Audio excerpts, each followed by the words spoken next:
questa edizione è tutto, adesso barzellette, a seguire Toti e Totino la serie. Buon proseguimento su Antena Sicilia.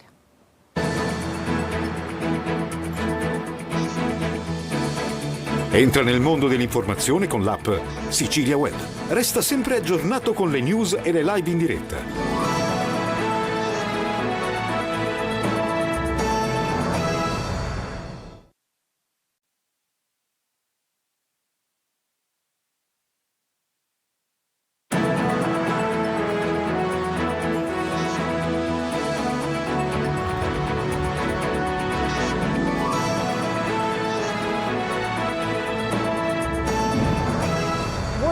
Dal TG Sicilia i titoli.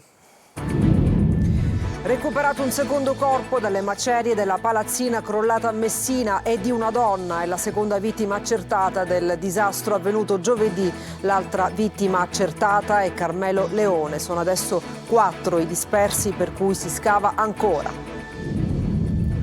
Ancora vittime giovanissime sulle strade siciliane, un 17enne è morto in un incidente sulla statale 114 a Calatabbiano nel Catanese. Scontro tra due moto nel Palermitano, perde la vita una 14enne, era la passeggera. Catania, operazione della polizia, nuove ordinanze di misure cautelari, 2 arresti e 2 obblighi di dimora nei confronti di 4 persone accusate a vario titolo di traffico e spaccio di droga con l'aggravante del metodo mafioso. Emergenza idrica nell'Agrigentino, si fermano i guidatori delle autobotti, una protesta mirata che rischia però di lasciare senza l'unico servizio alternativo migliaia di famiglie in diversi comuni della provincia. Ragusa, i medici incrociano le braccia per richiamare l'attenzione sulle difficoltà che ogni giorno affrontano durante il loro lavoro e contro una direzione generale, a loro dire sorda, verso la medicina territoriale. E poi il calcio, Catania Inter Under 23, valida per la prima giornata di Serie C, si disputerà domenica 23 agosto, attese nuove operazioni di mercato. Oggi pomeriggio l'amichevole con il Ravenna. E poi il Palermo, dopo l'ok alla riqualificazione dello stadio, ieri è stata formalizzata la candidatura alla FIGC per Euro 2032. Sul mercato in arrivo c'è Vavassori.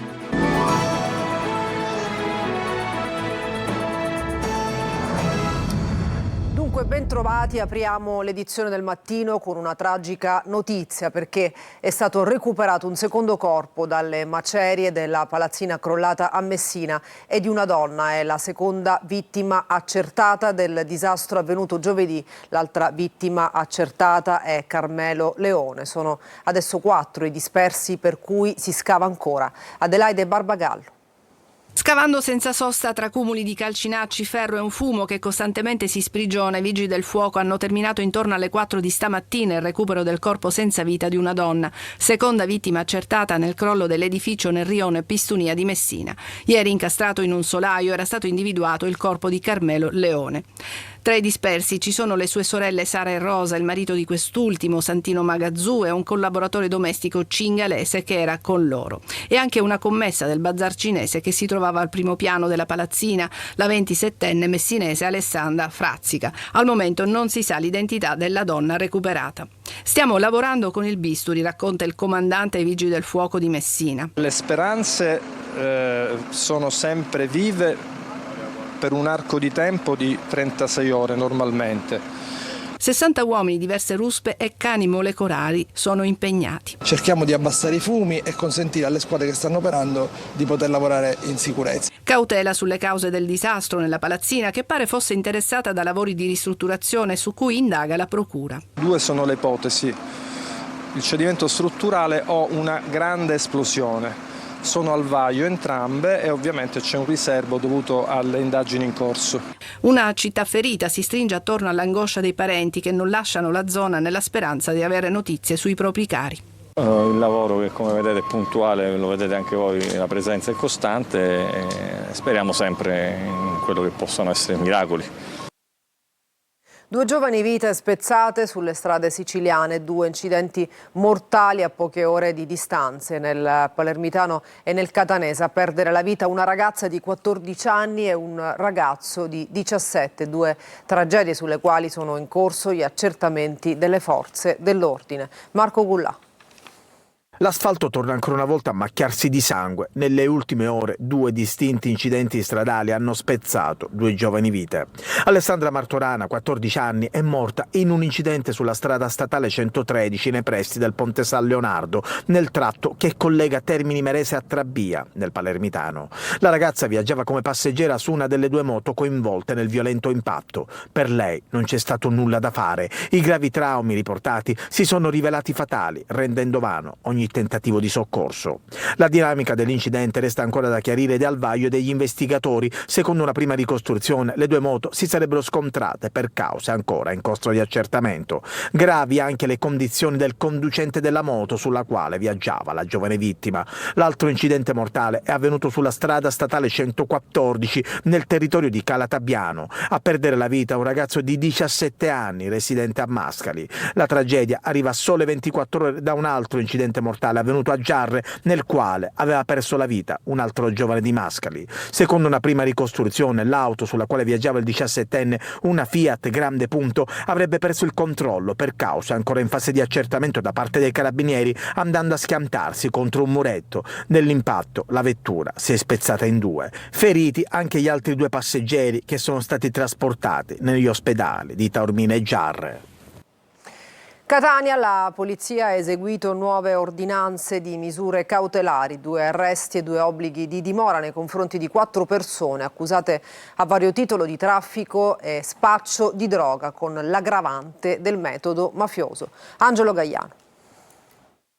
Altri 2 arresti e 2 obblighi di dimora salgono dunque a 26 i provvedimenti della polizia nei confronti di un gruppo ritenuto vicino al clan Cappello Bonaccorsi per l'inchiesta partita dopo la sparatoria alla discoteca ex Dogana avvenuta nel 2022. I 4 sono accusati di spaccio di droga con l'aggravante del metodo mafioso. Quella di oggi è il proseguo di un'indagine della squadra mobile della questura di Catania che ha portato all'emissione di misure restrittive per altri 22 indagati. Il gruppo, composto da giovani leve, agirebbe con il metodo mafioso ed avrebbe agevolato il clan Cappello Bonaccorsi operante nella provincia etnea con base operativa al villaggio Sant'Agata. L'inchiesta comprende anche la rissa finita poi in sparatoria avvenuta nell'aprile del 2022, quando alcuni ragazzi, ritenuti dagli inquirenti vicini al clan Mazzei, avrebbero impedito al noto cantante neomelodico catanese Nico Pandetta e nipote del boss Salvatore Cappello, storico capo dell'omonimo clan rivale, di esibirsi insieme alla trapper Tony F.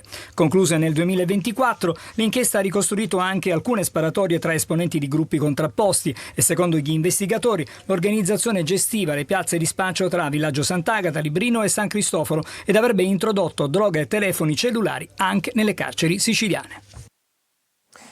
E dalla denuncia di 4 braccianti è nata un'inchiesta che avrebbe fatto emergere un presunto sistema di caporalato nelle campagne tra Regalbuto ed Enna. 4 le misure cautelari eseguite dai carabinieri. Salvo Calacciura. €1 per ogni cassetta di arance raccolte, fino a 70 ore di lavoro in nero alla settimana. È l'accusa di caporalato al centro dell'operazione dei carabinieri del nucleo ispettorato del lavoro di Catania, che ha portato all'esecuzione di una ordinanza cautelare nei confronti di 4 cittadini romeni, emessa dal GIP di Enna su richiesta della procura ennese. L'inchiesta riguarda lavoratori impiegati nella raccolta di agrumi tra i territori di Regalbuto ed Enna. Secondo gli investigatori, i braccianti vivevano in un immobile fatiscente, privo di acqua e luce e sarebbero stati costretti ad accettare condizioni di lavoro degradanti sotto la minaccia di violenze e intimidazioni. L'indagine è partita dalla denuncia di 4 lavoratori marocchini assistiti dall'associazione Penelope. Secondo la procura di Enna, l'uomo, finito agli arresti domiciliari, avrebbe ricoperto il ruolo di datore di lavoro di fatto, mentre gli altri 3 indagati avrebbero controllato l'attività nei campi, imponendo con modalità intimidatorie ritmi e carichi di lavoro sproporzionati. Gli stessi avrebbero inoltre gestito l'alloggio dei braccianti, trattenendo dai compensi anche le somme per l'affitto e contribuendo così a mantenere una condizione di sfruttamento e di dipendenza economica e abitativa. La protesta dei guidatori delle autobotti rischia di aggravare l'emergenza idrica nell'Agrigentino. Le ditte annunciano lo stop al servizio sostitutivo, accusando l'ente gestore di averli trasformati in capro espiatorio nei confronti dei cittadini e chiedono l'intervento delle istituzioni. Davide Sarto. L'emergenza idrica in provincia di Agrigento si aggrava. Adesso si fermano anche gli autobottisti. Una protesta che rischia di lasciare senza l'unico servizio alternativo migliaia di famiglie in diversi comuni della provincia. Gli operatori dicono basta e puntano il dito contro AICA. Abbiamo 3 anni di sofferenza sulle spalle. Praticamente a noi ci manca quasi l'80% del lavoro, non siamo più liberi e non possiamo fare da paracadute ai signori AICA. Noi abbiamo deciso di fermarci ora perché anche a fine agosto sicuramente ci fermeranno e siamo tutti disoccupati. Secondo gli autobottisti il nuovo sistema avrebbe rallentato il lavoro e scaricato su di loro le proteste dei cittadini. Raccontano di ricevere ogni giorno decine di telefonate da persone che chiedono acqua senza sapere a chi rivolgersi. Non possiamo sostenere più il sistema di AICA o ci mettono in condizione di poter portare l'acqua alle persone. Non dichiariamo noi di portare l'acqua alla struttura che non è sanato e non è a regola, dobbiamo portare l'acqua alle persone, quindi ad oggi noi ci fermiamo. Gli operatori chiedono un confronto immediato con AICA e con le istituzioni. Senza una soluzione condivisa, avvertono, la crisi idrica potrebbe diventare ancora più pesante per cittadini, attività commerciali e strutture turistiche della provincia. Quando io mi trovo a servire una piscina di 13-14 viaggi e di fronte ci abita una persona disabile, non può prendere l'acqua. Pronto? E io mi devo sentire piccolo così, che questo lavoro l'ho fatto sempre con amore e devo piangere con mia moglie all'indomani. Io preferisco fermarmi e spegnere i motori. Basta. I medici di famiglia incrociano le braccia e scendono in piazza. A Ragusa, davanti alla sede dell'ASP Iblea, si denuncia l'aumento dei carichi di lavoro, la carenza di personale e la mancanza di investimenti. Veronica Barbarino. Il motivo per cui oggi solo a Ragusa in Italia si fa sciopero è la mancanza di rispetto nei confronti di noi medici di medicina generale che questa azienda continua a perpetrare. Si protesta davanti la sede della direzione generale dell'ASP Iblea. I medici di famiglia incrociano le braccia per richiamare l'attenzione sulle difficoltà che ogni giorno affrontano durante il lavoro e contro una direzione generale sorda dal 2023, anno delle prime contestazioni. I sindacati FIMG, FIMT e SNAMI denunciano una medicina territoriale schiacciata da burocrazia, carichi di lavoro, carenza di personale e risorse insufficienti. La categoria è in grande sofferenza perché viene assaltata dai pazienti che giustamente richiedono delle prestazioni in tempi rapidi per la presa in carico delle patologie di cui soffrono. Abbiamo proposto la nostra collaborazione per risolvere queste problematiche, ma purtroppo è sempre stata per un motivo o per un altro rifiutata. Una situazione ormai insostenibile, soprattutto in una fase storica caratterizzata dall'invecchiamento della popolazione e dall'aumento delle patologie croniche. Dalla parte dei medici si schiera anche la conferenza dei sindaci, che ha convocato un incontro il 4 agosto con il direttore generale dell'ASP e le organizzazioni sindacali. Previsto per la prossima settimana l'abbattimento del palazzo ad angolo con via Grottamagna, ma residenti e commercianti denunciano la presenza di altri caseggiati fatiscenti. Tonino De Mana. In attesa dell'abbattimento dell'edificio fatiscente tra le vie Plebiscito e Grottamagna, l'aggiudicazione dei lavori dovrebbe avvenire lunedì. Un altro pericolo, tra l'altro conosciuto da tempo, viene segnalato in via Plebiscito all'altezza del civico 698. Le transenne che vedete delimitano un tratto di marciapiede off limits da quasi 2 anni e al cui interno ormai ci sono soltanto rifiuti di ogni genere. Chi passa lo fa velocemente, altri utilizzano l'opposto disastrato marciapiede. I residenti invocano interventi che in verità chiedono da anni. È una cosa deprimente, non è che si può sopportare una cosa. Ha più di un anno che è così. È chiuso, è mi avete intervistato e quando ora un anno e ancora non si sa niente. E cos'è cambiato? Niente. Vuole rivolgere un appello alle istituzioni? Sì, l'istituzione, per favore, fatelo per Catania, fatelo per le persone che sono anziane. Abbattete queste cose, quelli che non vanno bene, le dovete abbattere. E sono esasperati anche i commercianti che si sentono abbandonati dalle istituzioni. Il sindaco sembra se ce l'abbiamo, ma sa che esiste questa zona? Sa che esiste via Plebiscito? Allora qua si stanno spendendo milioni di euro per quanto riguarda il museo che si dovrà aprire quando prima, no? Però dico io, diamo un'immagine pulita anche, un'immagine dove la gente può venire con sicurezza. Se le vede la sera qua è un deserto. Sono tante le segnalazioni al nostro numero di WhatsApp 342 74 55 005, richieste di intervento che suonano come un campanello d'allarme per un centro storico che mostra la sua fragilità e quindi la sua pericolosità. Per fronteggiare l'emergenza sangue che si acuisce in estate, la Fidas ha organizzato la Maratona del Dono. Per l'evento apertura straordinaria delle unità di raccolta a Catania, Messina, Caltanissetta, Enna, Agrigento, Palermo e Trapani. Determinante la collaborazione dei servizi trasfusionali per il supporto organizzativo e sanitario. E cambiamo argomento, una seconda chance per i detenuti, quasi tutti nella casa di reclusione di Noto nel siracusano lavorano. Vi portiamo all'interno del penitenziario che da qualche mese fa parte della rete di un progetto che ha l'obiettivo di tutelare il rapporto tra genitori, detenuti e figli. Il servizio di Francesca Loi. Il saldatore in azione. Questo pezzo di ferro diventerà una brandina che potrà servire qui o in altri penitenziari. Nel carcere di Noto lavora il 92% dei detenuti, un dato che fa di questo istituto un'isola felice. Vengono versati i contributi e hanno una copertura assicurativa che li tutela da qualsiasi possibile incidente sul lavoro. Il nostro viaggio passa in tutte le sale dove si lavora, delle vere e proprie officine. Questa è la falegnameria. Accesi i macchinari, ci si mette all'opera. Dal taglio dei pannelli di legno al prodotto finito, si pensa ad ogni dettaglio. Poi ci spostiamo nella sartoria. Qui quasi tutte le macchine sono ancora ferme ma pronte a partire.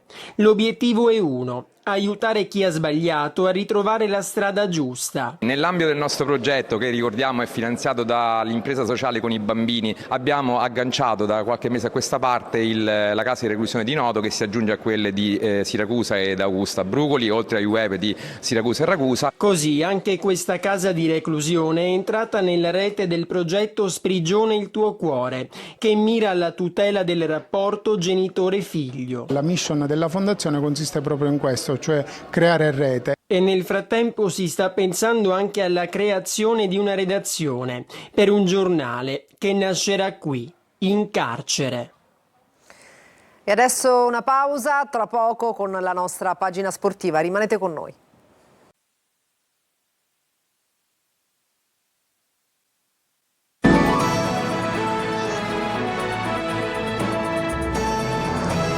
Bentornati al TG Sicilia, siamo allo sport. Catania Inter Under 23, valida per la prima giornata di Serie C, si disputerà domenica 23 agosto, attese nuove operazioni di mercato. Oggi pomeriggio invece l'amichevole con il Ravenna. Sergio Colosi. Definita dalla Lega Calcio la programmazione delle gare in calendario dalla prima all'8ª giornata. Domenica 23 agosto alle ore 18 l'esordio in campionato del Catania al Massimino contro l'Inter Under 23. Impegni casalinghi in 3 delle prime 4 giornate. I rossazzurri infatti dopo la trasferta a Monopoli di sabato 29 agosto alle 21 apriranno il mese di settembre con un doppio turno casalingo, lunedì 7 alle 20:30 contro il Cosenza e sabato 12 alle 18 con la Scafatese. Il primo incontro infrasettimanale del Catania sarà alla 5ª giornata, martedì 15 settembre alle 18:30, quando Mister Longo ritroverà da ex il Picerno in trasferta. Alla 6ª sabato 19 alle 20:30 al Massimino arriverà la matricola Barletta, mentre alla 7ª domenica 27 settembre alle 12:30 Casertana Catania. Sabato 3 ottobre alle 20:30 in occasione dell'8ª giornata Longo ancora da ex ospiterà al Massimino il Crotone. Sul fronte mercato, dopo la risoluzione consensuale del contratto con Luperini e l'arrivo del centrocampista Amendola, attesa attesa nelle prossime ore la cessione di Di Noi al Foggia. Capitolo acquisti si allontanano Demme e Coda, obiettivi di Varrà almeno un rinforzo per reparto. Il Catania rimarrà in ritiro a Norcia sino al 7 agosto. Oggi pomeriggio amichevole con il Ravenna. Palermo, dopo l'ok alla riqualificazione dello stadio, ieri è stata formalizzata la candidatura alla FIGC per Euro 2032. Sul mercato in arrivo c'è Vavassori. Marco Cullà. Il Palermo ha annunciato di aver trasmesso ufficialmente alla FIGC la candidatura del capoluogo per ospitare alcune partite degli europei del 2032. Si tratta di un passaggio fondamentale nel percorso che potrebbe portare la città di Palermo ad essere inserita tra le 5 città italiane destinate ad accogliere il torneo continentale. Al centro della candidatura c'è il progetto di riqualificazione dello stadio Renzo Barbera, approvato ieri dal Consiglio Comunale. L'idea del club è quella di realizzare non soltanto un impianto sportivo moderno, ma una vera infrastruttura urbana sostenibile e aperta alla città, capace di ospitare attività durante tutto l'anno e di diventare un punto di riferimento per la comunità. Il Palermo intanto continua a muoversi sul mercato e ormai definito l'arrivo di Dominic Vavassori, esterno offensivo classe 2005 dell'Atalanta Under 23, che si trasferirà in prestito oneroso senza diritto di riscatto. Si complica la pista che porta invece a Isiaka Kamate dell'Inter Under 23. Il francese, seguito da diversi club esteri, sembra orientato verso altre destinazioni. Resta aperto anche il fronte attaccante. Un nuovo innesto dipenderà dal futuro di Ledu Aron. In caso di partenza, il club cercherebbe una punta alternativa a Poyampalo. Su Moreo il Pisa non apre alla cessione, mentre per Brunori, fuori dal progetto tecnico, l'interesse di Cremonese e Cesena si scontra con l'ingaggio del giocatore. Sul campo, invece, la squadra di Inzaghi ripartirà lunedì 3 agosto alla volta di Perth in Australia per la tournée. E per questa edizione è tutto. TG Sicilia torna alle 13:30, adesso la rassegna stampa curata oggi per noi da Orazio Longo. Grazie e buona giornata.